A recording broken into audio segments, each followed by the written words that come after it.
Want to stop juggling spreadsheets, calendars, and a dozen apps just to run your rentals? Lodgify makes it easy. It's an all-in-one toolkit for hosts. Build a direct booking website, automate guest messaging, and keep all your channels in sync. Running your rental business your way has never been simpler. And for Good Morning Hospitality listeners, you can get 20% off any yearly plan with code GMH20. Just check the link in the show notes to get started today. Hey everyone, I was hoping to get this message put together sooner, but things like this unfortunately take time to set up. I just want to say that the acts of war against Ukraine break my heart, and I know as a prior service member myself that my thoughts and prayers go out to everyone who's fighting the fight that they really shouldn't have to. That being said, we have been working behind the scenes with all of our podcasts and podcast partners to put a fund together in order to pay for any refugee housing and other needs that go alongside that, like food, water, and any clothing needs. Internally, many podcasts in the Hospitality FM network have voluntarily given up sponsorship money in order to donate to the cause and are working on a unified message in order to spread throughout all of our podcasts. So this is me calling out to all of our property manager friends, industry experts, and anyone knowing of those providing lodging for Ukrainian refugees seeking safety. You can contact me directly at will with one L, WIL at slicktalkmedia.com. We have an internal document that is being updated in real time. So if anyone could share this message within your network, we greatly appreciate it. I'm also placing in the show notes a link to our GoFundMe and landing page for Rentals to Rescue. That's rentalstorescue.com, where we're putting funds together in order to, again, provide finances for any of these lodging and relocation needs.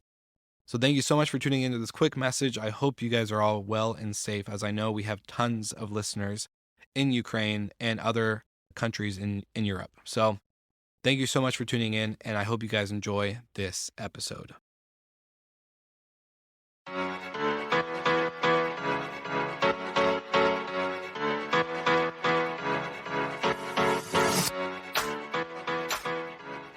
Smart locks, smart thermostats, automation, and a solution for any hotel and vacation rental company.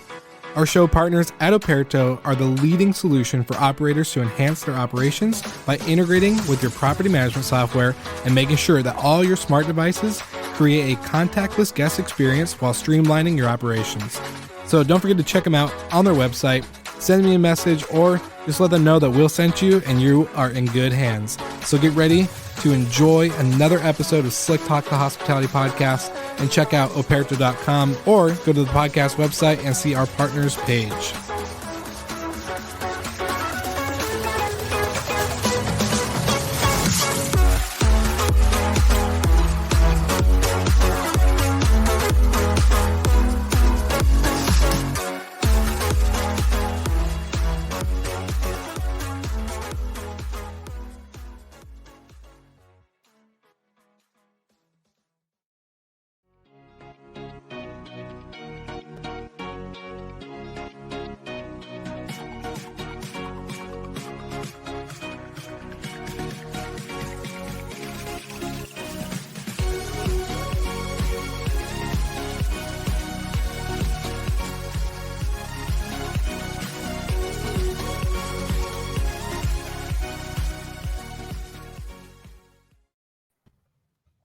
Good morning.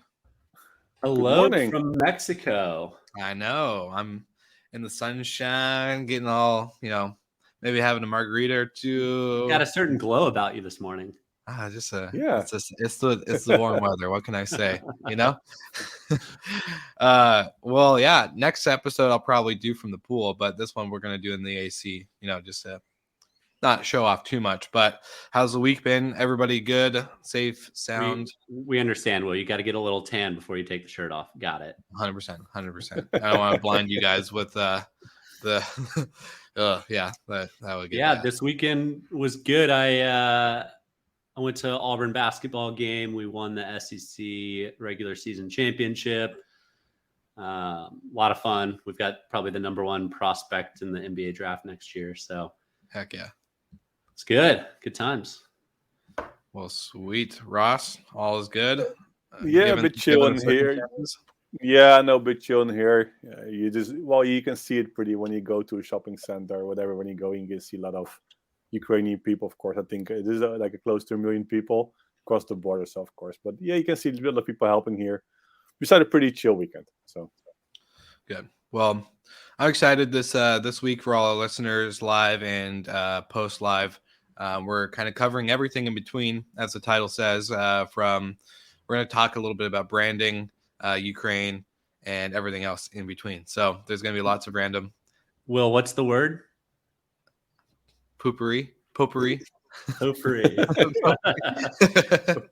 I honestly like potpourri, but I don't know. Maybe my pronunciation is. I think. No, I'm just so used to seeing. I'm just used to seeing the potpourri things in the bathroom. You know, those are so. Yeah, we're real mature on this podcast, guys. Just kidding, but no, get you a dictionary. Yeah, give me a dictionary. I need a Spanish dictionary now because my English does nothing here. So that's always fun. But very excited. We're going to cover a lot of stuff. So I think, in the good old fashioned, I'm going to do Startup of the Week first, send it over to Ross. And then from Startup of the Week, we'll get some grandma. So if you guys are ready to rock and roll, let's do it.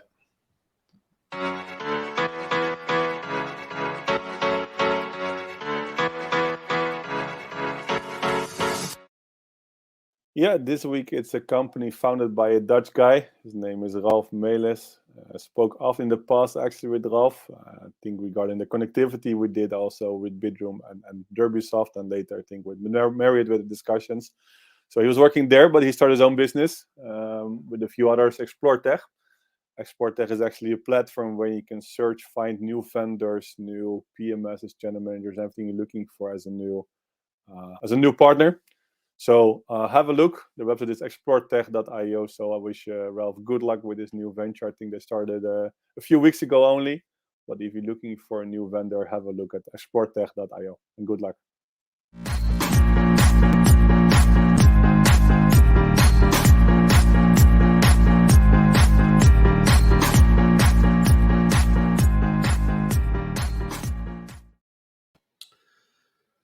So with the war continuing on in Ukraine, people are looking to help in any and every way that they can. And if you haven't heard by now, which I'm sure most of you have, a really cool way of doing it is booking stays through Airbnb to local hosts in various Ukrainian cities. Airbnb said they're waiving the booking fee, so 100% of the money goes to that host. And it's a way to quickly get money and support in the hands of people still on the ground over there. So thought that was really cool. To date, AirDNA put out some stats, more than $2 million in revenue in just the past 2 days has poured into Ukraine. And it looks like across 60,000 hosts. So that's fantastic. Kudos to folks figuring out ways to get money directly in the hands of those that need it in this time. And hopefully that money can be used for good, for food, for protection, etc. But thought that was really cool. And, we'll continue to look at ways to help those people in Ukraine.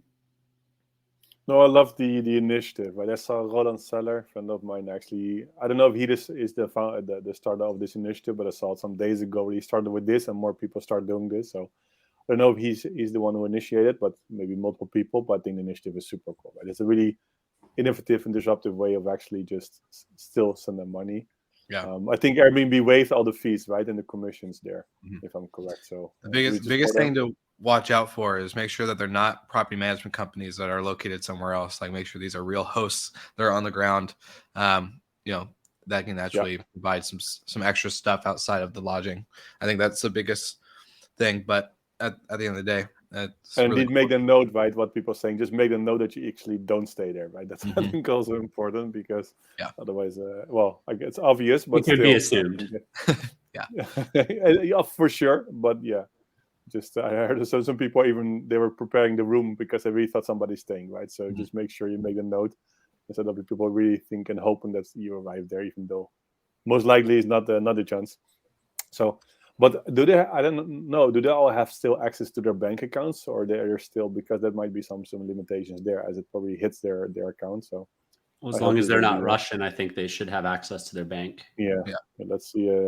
Yeah, they'll have forever If access it's a to their Russian bank living in accounts. Ukraine, it might be a different story. Yeah. The Russians have not much access anymore to anything. So there will be you don't see probably Russians anymore with iPhones, with Visa, Mastercards, or whatever. So yeah. Well, it's kind of like the big importance of it, and we're going to talk a little bit about this here in a second. But it's more like the community. What does the community stand for? Just like brands, what do brands stand for? What are the expectations and standards? And it's really cool to kind of see that tie in together, and just more or less just to kind of tie in everything that we're talking about, standardization in that sense of the community that gives back. We're hospitality. We're an industry that has no specific border, say to say the least. When we talk about the brands, I don't see actually brands send any messages about, because of course you look at the Marriotts, they have hotels in Russia and different places, right? So I didn't see anything from that part yet. I don't know if you saw something there. Like we removed all the hotels from Russia, for example, and I think Booking, everybody did the same. We did it actually pretty quick already. I think even last week Friday already. So we took a pretty quick action. But I don't know what the brands, and then we go into more positive things. But if the brands already took some actions there in yeah, I it mean, is it's a good difficult, right? question. Yeah. They're all franchised though, Yeah. so it makes it a lot more difficult if they don't Yeah. own it. And so, I mean, not that there's going to be a whole lot of stays in Russian hotels right now either. I can't imagine business is booming for them. But that's a good point. I mean, a lot of brands aren't allowed in Russia to begin with, but I saw today like McDonald's was kind of the marquee of Western culture after the fall of the Soviet Union. The first one had a line of 30,000 people wanting to get a hamburger when it opened in like 91 or something. But McDonald's hasn't done anything yet to close it off. So I think 9% of their revenue comes from Russia. Wow. So it's kind of like, and granted, I think we all know the war isn't against, it's not talking bad about Russians. It's more one person, right? It's all one person that's acting on this. And so it's sad that a whole, nation has to. But is closing McDonald's a punishment? I'm not sure. I think keep McDonald's open is more punishment, I guess. So I'm not sure. Well, it's a good example of like from in the military. If one person messes up, everyone gets punished for it. That's how I see it. Is one person's messing up, and now everyone has to kind of pay that price, and it's unfortunate. But at the end of the day, it's what's needed. So let's make sure that this one guy will not be in his place anymore. Well. On to branding. I want to ask you guys some particular questions because both of you, even including myself, but more or less, I want to kind of be the podcaster here for a second. And you guys are both part of companies that have built a brand, Bidroom, NoiseAware.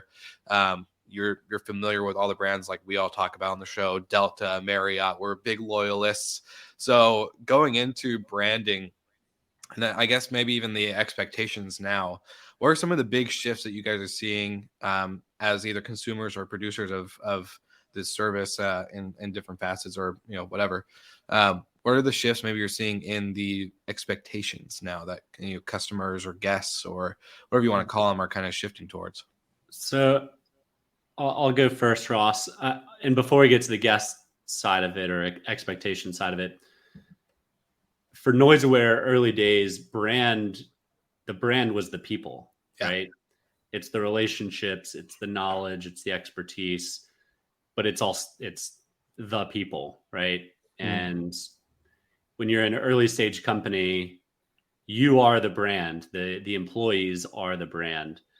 As you grow, right? I don't know anybody that works at Delta. I'm still loyal to the brand, right? So there's a shift at some point from an early stage company to a big boy company that it is no longer about the people, but it can still be about the culture of the company. And the early people are the foundation for that culture. So I think that bleeds through in companies like Airbnb still today. while it might not be a one-to-one relationship with any employee because they've had so much turnover and people shift jobs so frequently over there. Yeah. But it is about the culture and the foundation that was laid by the early staff. And then in terms of expectations, that's where I think brands can specialize and become like where being in niches is important. If I'm looking for a unique stay in South Beach, I'm not going to book a Marriott. As much as I love Marriott, if I'm looking for a new experience, I'm going to stay at a boutique hotel. Yeah. And so finding a boutique brand that I've heard of or I like or I know of, that's more of what I'm going to look for. So can I ask, do you guys go off of reviews or do you go off of word of mouth more or less if you're traveling in that type of scenario? Like, are you going off of what your friends and family said or more or less like, when I'm looking for a boutique hotel, I look for a few different things like cool design. I love rooftop bars. I like a little coffee, shop inside the hotel, like convenience, ease. If I'm traveling with a colleague, I probably get up earlier than they do. I'm an early morning person, so I want to be able to go downstairs and have a coffee and, pull out the computer, whatever. And I mean, a rooftop cocktail at happy hour or to end the night, like it's a lot of times these hotels, especially the boutiques, have some fantastic bars and people from the city go to them and hang out. Yeah. So that's more of what I look for. Less, maybe it's word of mouth, maybe it's not, but I'm typically trying to seek those types of properties out. Cool. What about you, Ross? What are your thoughts?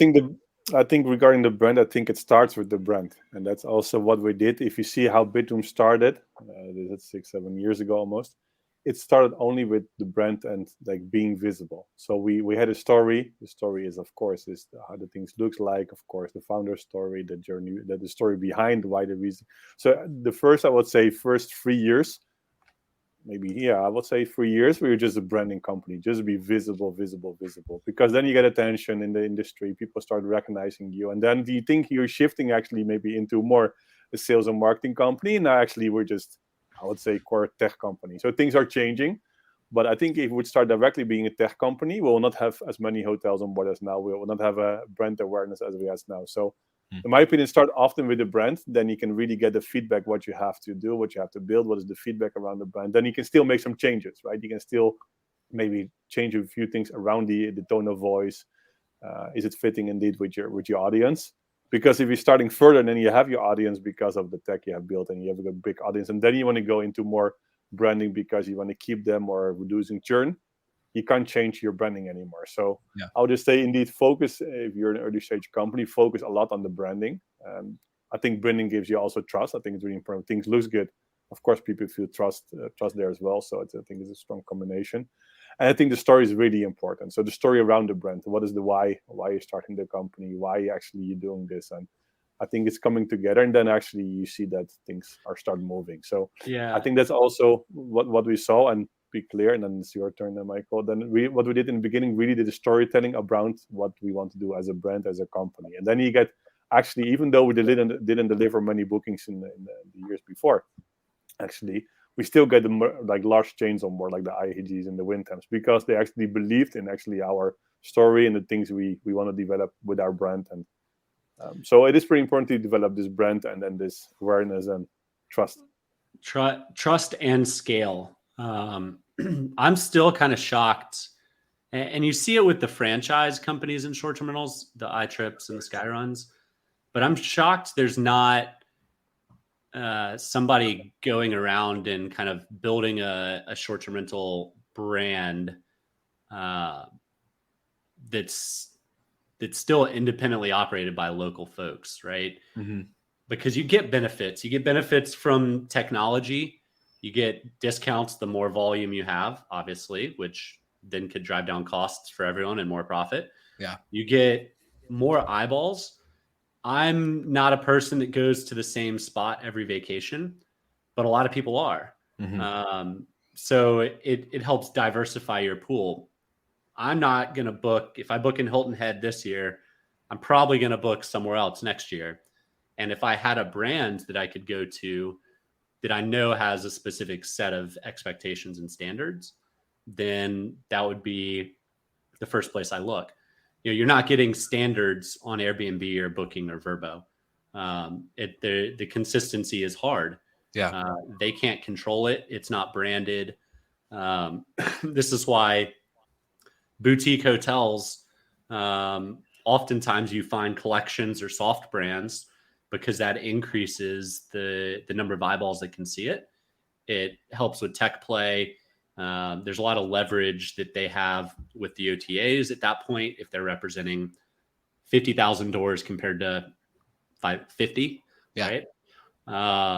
So there's a lot of big benefits, and just the brand itself, it's not that expensive. You're talking 5-6%, 7% for just the brand, and then a lot of these companies tag on a franchise tag or whatever. But that percentage, you can offset a 5% price difference and get all those benefits.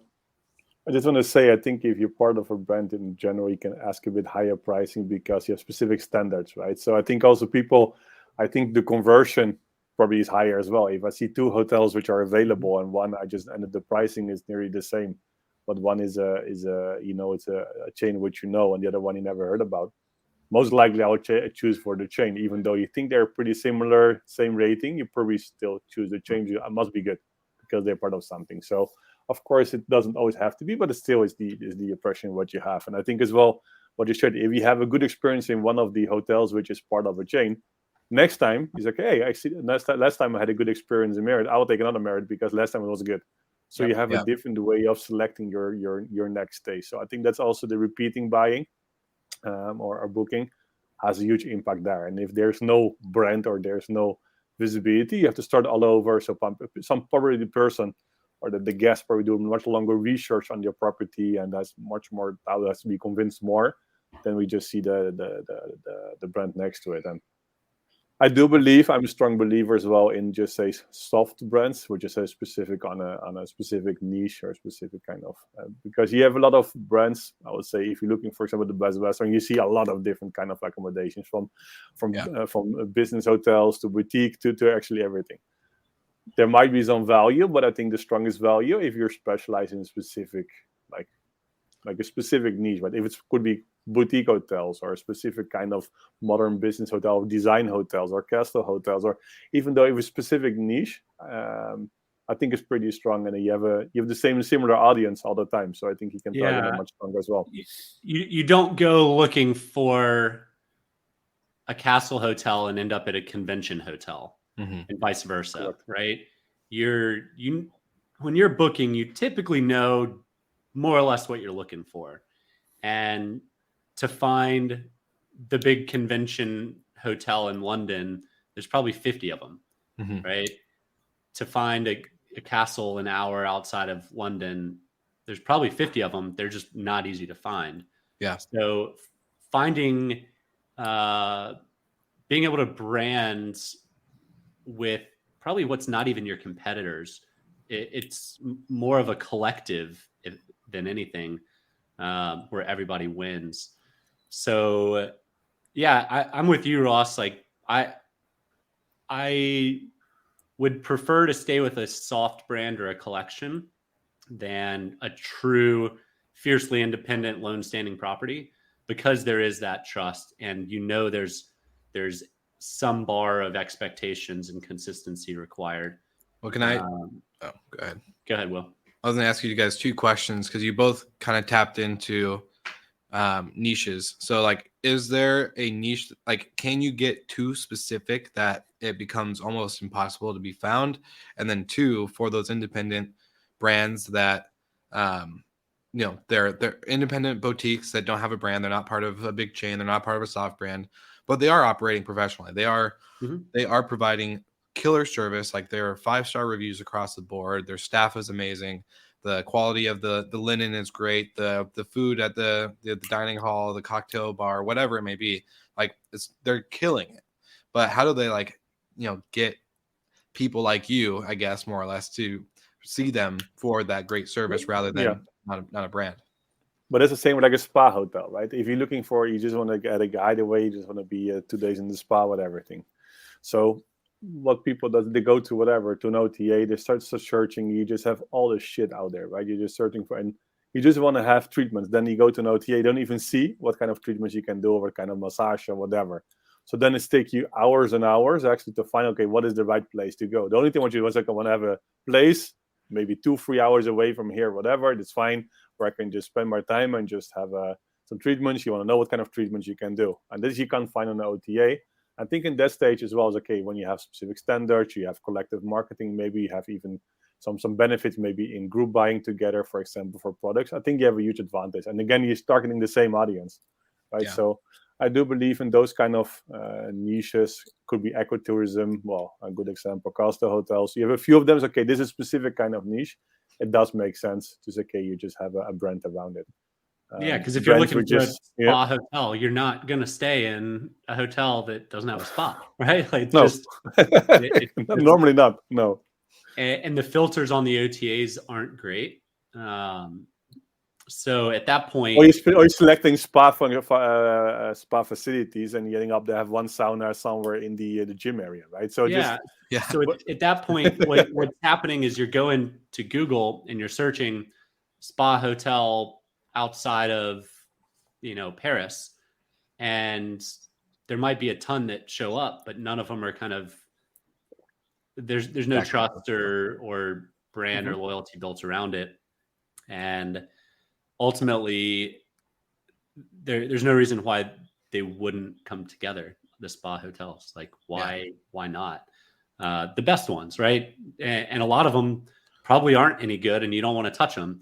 And that's what you're looking for the brand to do, is to curate the better properties for you and not show. And that's something the big brands that are all purely profit driven don't do a good job of. There's a lot of properties that Holiday Inn shouldn't have their flag on, or that Best Western shouldn't have their flag on. Yeah. I wouldn't touch them. Well, Best Western, let's be honest, they're not like a popular brand in general for quality.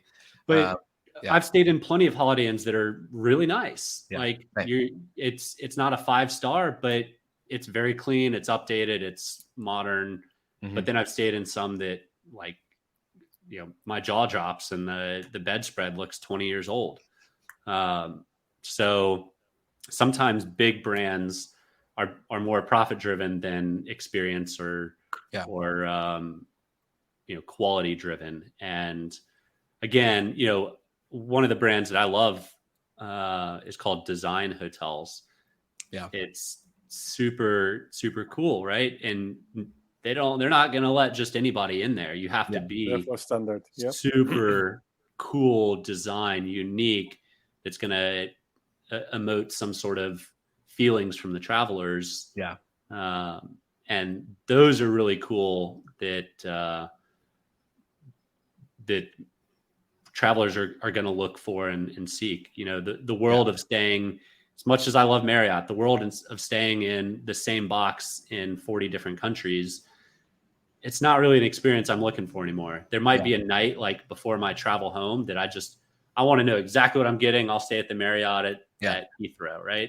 I know I'm going to get a good night's sleep, and that's that. But like, if I'm spending a week in Edinburgh or Dublin, like I'm going to stay in a trendy boutique hotel for sure, or an Airbnb.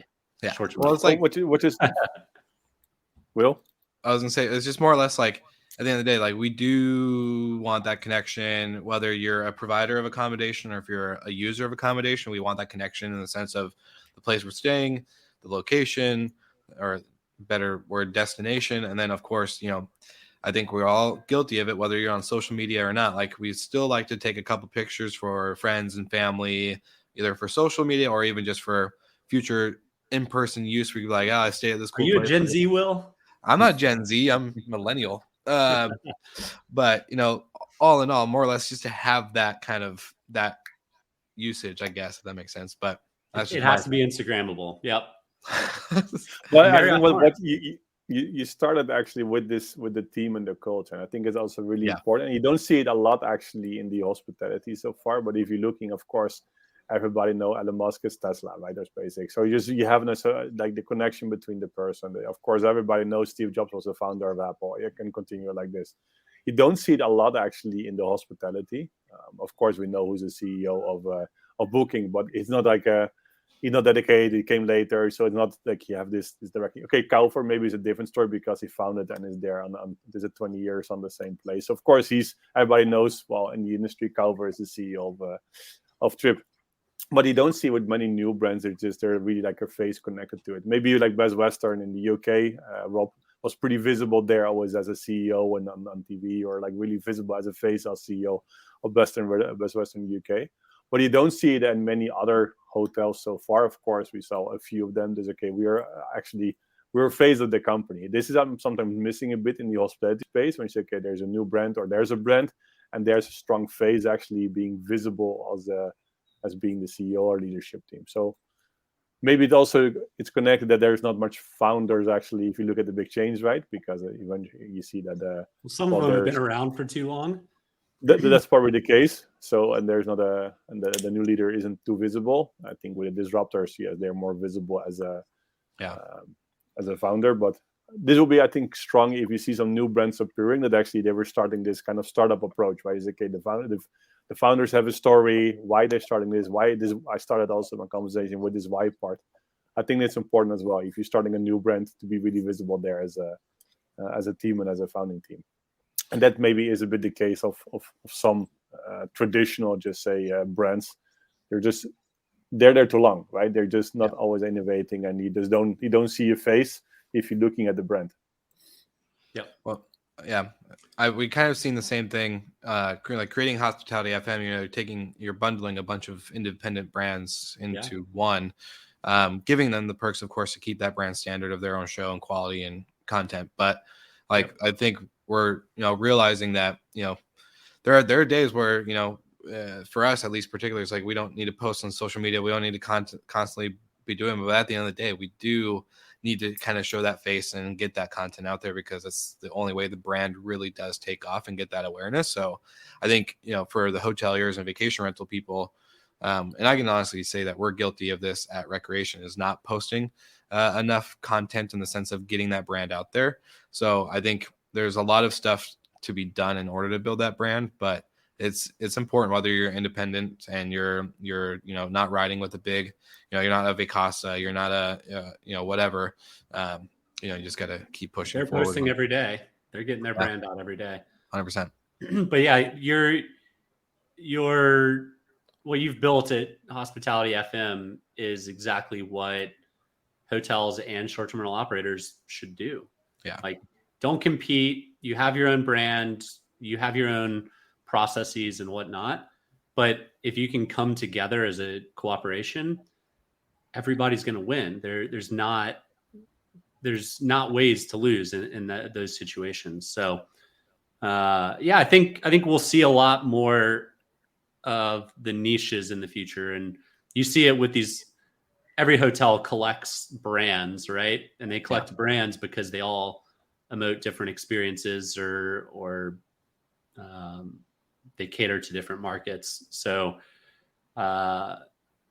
if they've been doing that for so long, it's certainly here to stay, and it will probably continue on and become more niche for sure as time goes on. Agreed. Well, on that note, great conversation about branding. Love it. But I do want to give us one more plug for Ukraine. We're doing a big fundraiser. So as you guys know, we've all kind of participated in the Rentals to Rescue Fund.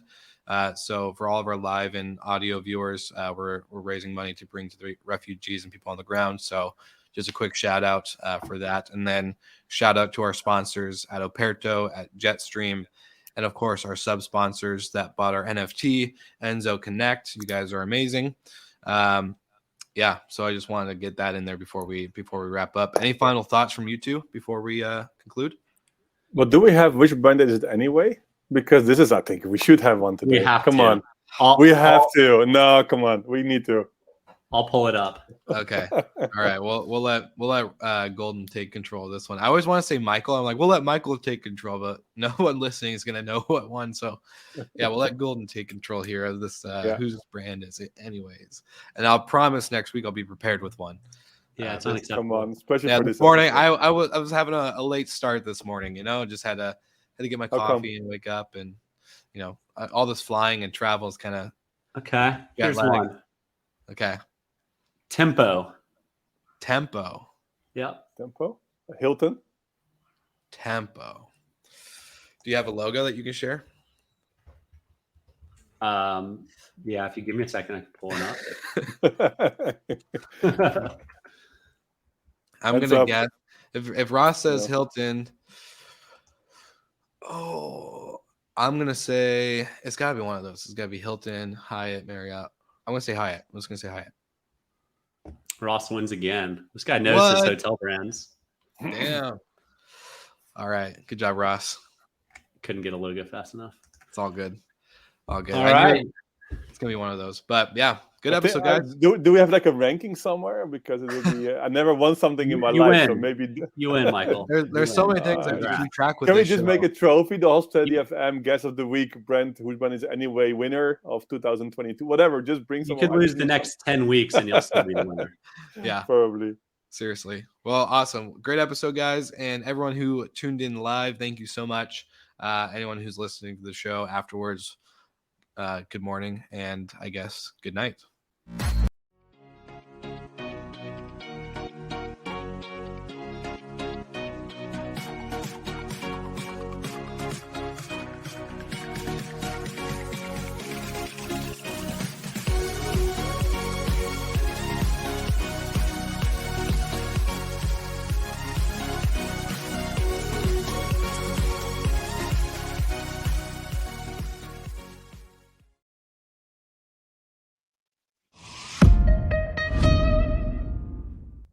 Hey, Emmanuel, what are you doing in this episode? Did I forget a meeting?